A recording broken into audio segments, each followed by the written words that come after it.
Saudara-saudariku yang dikasihi Tuhan, berkah dalam. Sudah kita memberi senyum hari ini, Minggu 23 Juli 2023, hari Minggu biasa ke-16, dan sekaligus gereja merayakan hari Minggu kakek nenek.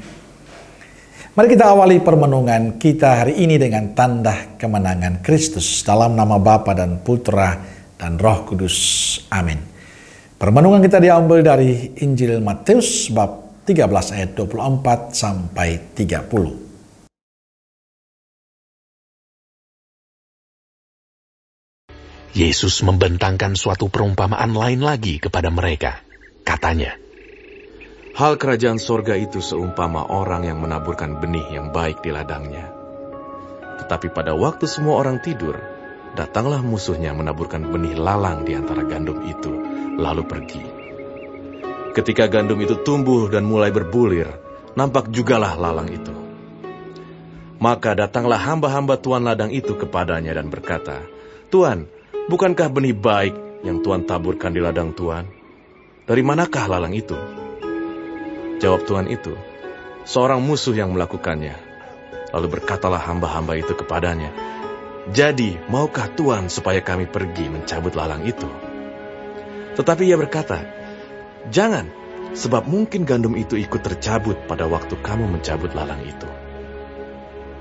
Biarkanlah keduanya tumbuh bersama sampai waktu menuai. Pada waktu itu, aku akan berkata kepada para penuai, kumpulkanlah dahulu lalang itu, dan ikatlah berberkas-berkas untuk dibakar. Kemudian kumpulkanlah gandum itu ke dalam lumbungku." Saudaraku yang dikasihi Tuhan, dalam bacaan Injil hari ini, Yesus berbicara tentang kerajaan surga. Kerajaan surga itu seumpama seorang yang menaburkan benih yang baik di ladangnya. Tapi pada waktu semua orang tidur, datanglah musuhnya menaburkan benih lalang di antara gandum itu.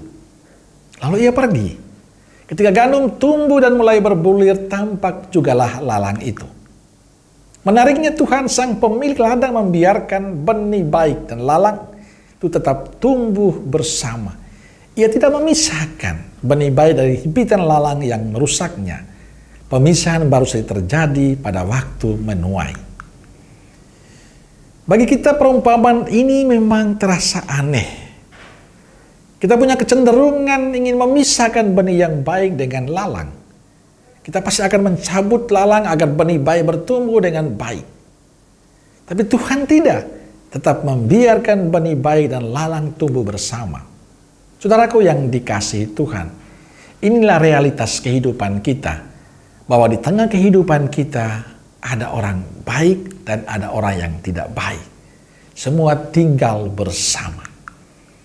Pertanyaannya, apakah orang bisa bertahan dalam kehidupan yang dihimpit oleh hal-hal yang tidak baik? Ini tantangan yang besar bagi kita sebagai murid Kristus. Apa kita bisa bertumbuh dengan subur di tengah lalang itu? Seberapa kuatkah orang menahan himpitan lalang-lalang itu?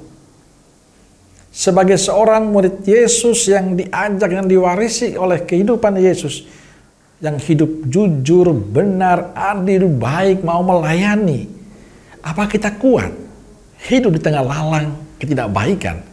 Apakah prinsip, nilai-nilai kebaikan Yesus bisa kita pertahankan? Atau orang mati terhimpit atau memilih menjadi lalang itu sendiri?